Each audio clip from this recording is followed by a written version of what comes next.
Dan menurut bu guru yang ada di TK tersebut ya, kayak kendala mereka ini ketika mengajarkan anaknya Ilo ini, anaknya kan jarang sekali mau menyahut apapun itu perkataan yang dilontarkan oleh guru-guru. Sepertinya anaknya Ilo ini mengerti dengan pelajaran yang diberikan oleh para guru di sana, tapi anaknya Ilo ini kayak dia itu memperhatikan, dan ketika dia berikan soal tuh dia tuh sangat cepat menjawab. Bahkan bisa dibilang dia itu adalah anak yang paling pintar di kelas daripada anak-anak yang lain. Tapi kenapa kok anaknya Ilo ini jarang sekali mau berbicara? Guru-guru di sana tuh kayak mempertanyakan ini kepada Ilo. Ilo menjelaskan keadaan anaknya, dan waktu itu astungkaranya para guru ini kayak mau mengerti. Tapi sebetulnya suatu hari bu guru menelpon Ilo karena bilang anaknya ini sedang berantem di sekolah. Cepat-cepat semeton, Ilo dengan suaminya meninggalkan toko dan menjemput anaknya ke sekolah. Waktu itu terlihat ya, anaknya Ilo tidak ada luka sedikit pun, bajunya tidak ada kotor sedikit pun. Tapi ada 3 anak lain yang terlihat wajahnya itu kotor, terkena tanah, bajunya juga sampai robek. Nah, bu guru bilang, ketiga anak-anak yang dalam keadaan seperti itu mengadu kepada mereka kalau sepertinya putranya Ilo ini sudah melakukan sesuatu kepada mereka sehingga mereka terjatuh dalam keadaan kotor seperti itu. Nah, sebenarnya Ilo tuh kayak, apa iya bu guru, putra saya mengeroyok ketiga teman-temannya, dan kok keadaan mereka itu kayak berbanding terbalik. Logikanya apa jangan-jangan ketiga teman-temannya ini yang sudah ingin menyakiti putra saya? Nah, saat itu guru-guru juga bingung. Anaknya Ilo kan cuma diam. Ketika ditanyai oleh para guru dan juga ditanyai oleh Ilo, dia tuh cuma kayak diam.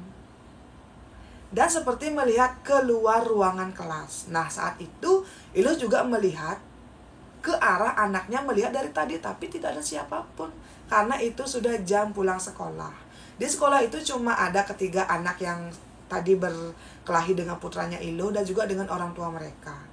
Nah, saat itu sebetulnya ketiga anak yang mengaku menjadi korban putranya Ilo malah bilang, itu loh si Gede sepertinya punya peliharaan hantu. Masa Gede tidak ngapa-ngapain, kami langsung terjatuh, kami ada yang mendorong dari depan dan kami tidak disentuh. Bu guru, usir Gede dari sekolah ini, kami tidak mau berteman dengan anak yang memelihara hantu. Boom. Kok gini? Semeton. Ketika itu Ilo benar-benar kaget mendengar pengakuan dari ketiga teman anaknya. Dan saat itu guru-guru juga kayak, mereka tuh kayak sepertinya percaya dengan kesaksian dari ketiga anak korban dari si putra pertamanya si Ilo. Nah, ketika itu ya berkali-kali ketiga anak ini bilang, usir bu guru Gede dari sekolah ini, kami takut bu guru, sepertinya dia itu punya setan, sepertinya dia itu memelihara hantu yang membantu Gede membuli kami, tolong. Nah, waktu itu Ilo tuh kaget sekali. Dia tuh kayak tidak menyangka kok bisa-bisanya, kok bisa-bisanya ya teman dari anaknya menuduh putranya seperti itu. Nah, saat itu Ilo dengan suaminya meminta maaf kepada guru-guru di sana sekaligus kepada anak-anak yang sudah menjadi korban putranya. Sampai di rumah, Ilo dengan pelan bertanya kepada putranya, ada apa? Kenapa kok kamu tidak mau berbicara dengan siapapun? Dan kenapa kok kamu melakukan itu kepada teman-temanmu? Saat itu Ilo benar-benar berusaha mendawankan basangnya agar tidak emosi. Nah, tumben semeton. Saat itu ya putranya Ilo untuk pertama kalinya setelah Ilo ini tinggal di rumah mertuanya mau berbicara banyak. Waktu itu Ilo dengan suaminya duduk di kamar di lantai sambil bermain mobil-mobilan dengan putranya. Putranya menjawab, iya ibu, tadi neneklah yang sudah membantu Gede untuk membalas dendam kepada mereka. Mereka lo jahat, kenapa setiap Gede bermain sendiri selalu dibully? Kenapa setiap Gede duduk di sudut kelas mereka selalu datang dan bilang, gak punya teman. Gede kan sedih diejek terus, makanya nenek yang setiap hari nganterin Gede ke sekolah langsung mendorong mereka dan juga menginjak baju mereka, makanya baju mereka kotor. Boom. Kok gini? Iluh pun bertanya dengan badan yang gemeteran, "Nenek siapa?" "Nenek gede kan ada di perkebunan." "Jangan bohong, gak boleh bohong." Tapi sambil menangis dan berteriak dan menunjuk ke arah luar jendela kamar mereka, Gede bilang, "Gede gak bohong, itu nenek berdiri di sana. Nenek berdiri di luar kamar di samping jendela. Kok ibu gak lihat, bapak gak lihat?" Boom, teman-teman. Saat itu ya, Iluh dengan suaminya melihat ke arah luar jendela dan tidak ada siapapun.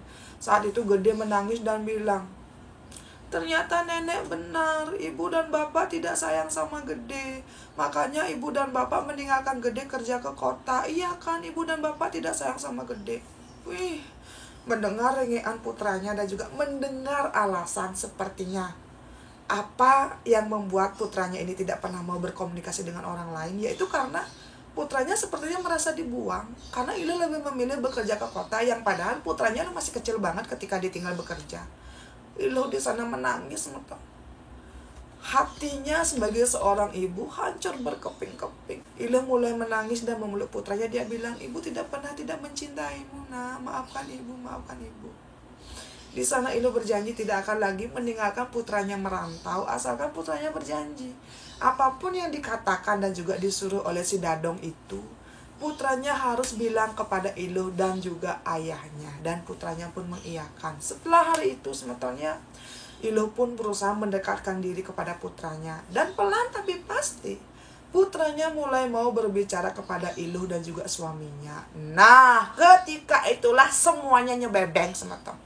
Putranya bilang, setiap hari putranya ini akan didatangi oleh nenek-nenek yang sangat cantik.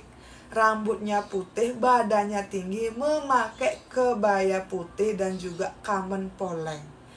Dan Gede juga bilang ya, nenek ini bilang, kalau kamu haus, kamu bisa menyonyo di nyonyo nenek. Di awalnya putranya si Iluh ini tidak mau, tapi karena putranya ini kayak merasa kesepian karena Iluh dan juga suaminya tidak ada di rumah, yang ada cuma mertuanya Iluh saja, Gede pun mulai dekat dengan si Dadong-Dadong ini. Dan hampir setiap hari dari saat si Gede ini ditinggalkan merantau oleh Iluh dan juga suaminya bekerja di kota Denpasar, Gede mulai menyonyo dengan si Dadong-Dadong ini. Stop. Boom. Kok gini? Jadi kemungkinan besar alasan Gede tidak mau berbicara ya karena mungkin si Dadong-Dadong ini tuh kayak menghasut Gede dan bilang kalau dia itu tidak dicintai oleh ibunya. Dan karena itulah Gede selama ini hanya mau berbicara dan juga bergaul dengan si Dadong-Dadong, yang hanya bisa dilihat oleh Gede sendiri, teman-teman. Saat itu Iluh benar-benar kaget. Ternyata selama bertahun-tahun anaknya ini minum susu dari makhluk memedi yang Iluh juga tidak tahu dari mana asalnya dan kenapa kok bisa datang kepada putranya Iluh. Nah, karena Iluh sudah tahu ya penyebab putranya selama ini dikatakan hampir terkena autis. Karena dia tuh ya kayak tidak mau sekali makan apapun dan juga berbicara dengan siapapun. Iluh mulai menelpon orang tua dari suaminya dan mereka pun berdiskusi. Mertuanya Iluh minta maaf kepada Iluh karena mereka benar-benar tidak tahu apa yang sudah dirasakan dan juga dialami oleh cucu mereka. Di sana akhirnya ya Iluh dengan mertuanya dan juga orang tuanya pergi ke tempat orang pintar. Dan orang pintar bilang, anaknya Iluh ini harus segera dipisahkan dengan si Dadong-Dadong ini karena takutnya saat nanti anaknya Iluh merasa nyaman, jangan sampai anaknya Iluh ini akan dibawa pergi ke dunia si Dadong-Dadong yang tidak terlihat ini.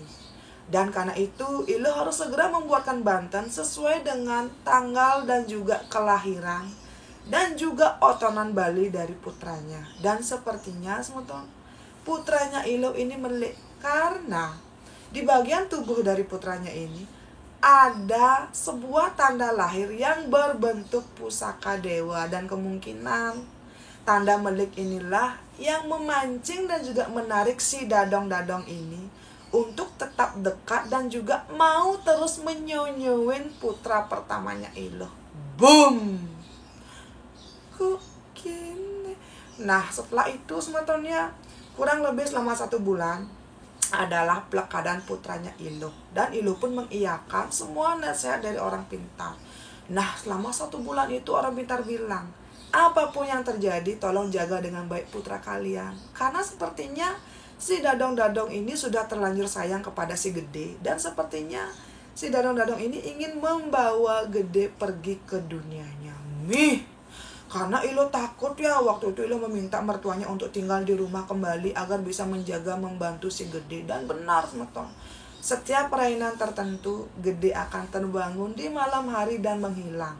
Ketika ditemukan, Gede akan berada di ruang tamu menonton TV dan juga mengobrol dengan entah siapapun itu. Dan Iluh juga pernah melihat Gede itu sedang rebahan di atas kasur, tapi mulutnya tuh kayak gimana aja, kayak menghisap susu gitu loh semeton. Tapi ya cuma si Gede yang dilihat oleh Iluh. Dan saat itu Iluh benar-benar takut semeton. Akhirnya semetonnya H-2 sebelum pelekadannya si Gede pun datang. Di malam itu Iluh kehilangan putranya. Dia tidak melihat putranya dimanapun. Iluh mencari ke dapur, ke ruang tamu, dan tidak ditemukan dimanapun. Iluh sudah sangat takut. Dia menangis menjerit, di mana putra saya, di mana putra saya. Saat itu semeton, suaminya Iluh sampai menjemput si orang pintar untuk datang ke rumah mereka. Dan setelah si orang pintar ini mengaturkan pejati, dia bilang kalau Gede sudah ikut dengan si nenek-nenek ini karena Gede sudah menganggap si nenek-nenek ini adalah nenek kandungnya. Semeton. Di sana Iluh menangis, mertuanya menangis, dan juga mereka memohon kepada orang pintar agar bisa membantu mereka untuk mengembalikan putra pertama mereka. Dan saat itu Kengken keadaan unduke. Iluh tuh kayak mendengar panggilan dari si Gede, ibu, ibu, ibu Gede di sini. Nah, saat mendengar panggilan ini ya, Iluh pun berlari keluar rumah. Di samping rumah orang tuanya si suami ini adalah pohon sabu yang sangat besar, yang konon katanya sabu itu memang sudah ada di sana dari ayah mertuanya si Iluh ini lahir. Dan ternyata semeton, Gede sedang terduduk di sana. Badannya sudah daki cuil dan juga kukunya Gede ini sudah menghitam. Harus semeton, waktu itu ya Iluh sangat kaget melihat putranya yang seperti itu. Putranya pun dibawa ke rumah sakit dan juga opname selama 1 minggu. Dan ritual yang harusnya dilakukan di rumah terpaksa dilakukan di rumah sakit karena keadaan. Nah selama 1 minggu itu semeton, badan anaknya Iluh ini panas dingin, dan anaknya Iluh tidak sadarkan diri.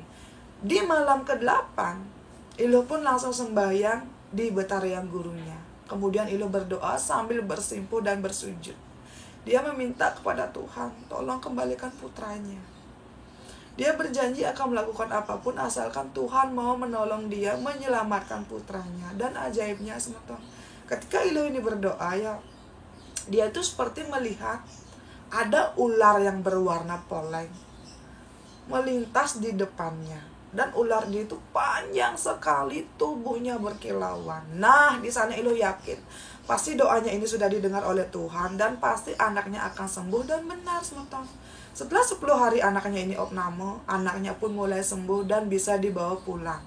Dan setelah kejadian itu semetonnya, anaknya mulai sehat, mulai mau berbicara dan bertingkah layaknya anak kecil seperti biasa. Setelah itu semetonnya, anaknya mulai belajar makan makanan apapun itu yang diberikan oleh Iluh. Anaknya Iluh juga mulai mau bergaul kembali. Dan ketika Iluh bertanya, apakah si Dadong itu datang lagi? Anaknya bilang, siapa Dadong? Dadong kan ada di perkebunan, kenapa kok ibu menanyakan Dadong? Dadong siapa? Nah, gimana aja semeton, memori saat putranya ini diempu dan juga dinyonyun oleh si Dadong ini tuh kayak tiba-tiba aja hilang saja dari ingatan putranya. Dan di sana Iluh merasa sangat bersyukur. Putranya ini sekarang bersikap seolah-olah ya dia adalah anak yang terlahir kembali dengan kepribadian yang baru dan juga dengan sifat yang baru. Anaknya Iluh sekarang tumbuh dengan sehat. Dan sekarang anaknya ini sudah kelas 6 SD. Nah semeton, inilah cerita dari Iluh yang hampir saja kehilangan anaknya. Karena ternyata selama 3 tahun anaknya ini diempu dan juga dinyonyuin oleh dadong-dadong yang tidak kasat mata, yang Ilun juga tidak tahu kenapa dan apa alasannya si dadong-dadong ini tiba-tiba nempel dan menyonyuin putra pertamanya. Yuk semeton yuk, untuk semetonku yang mungkin pernah punya pengalaman yang sama, boleh ada berkomentar. Karena Ilu bilang dia pasti akan membaca semua komentar dari kalian. Sebelumnya untuk Ilu, sukses banget untuk ceritanya. Dan semoga kedepannya semeton saya maupun Ilu tidak akan pernah bertemu dengan kasus-kasus seperti ini. Ngidiola semeton, ayo kita rangkul dan juga rawat anak-anak kita. Dan semoga kita bisa menjadi orang tua yang lebih baik lagi. Untuk semetonku keng-keng, coba kalian tinggalkan jejak dengan cara like, komen, dan subscribe. Ingat, subscribe, jangan cuma menonton saja, karena subscribe itu gratis. Nah, semetonku, sukses semua yang sudah nonton dari awal sampai akhir, dan sampai ketemu di cerita saya selanjutnya. Dadah!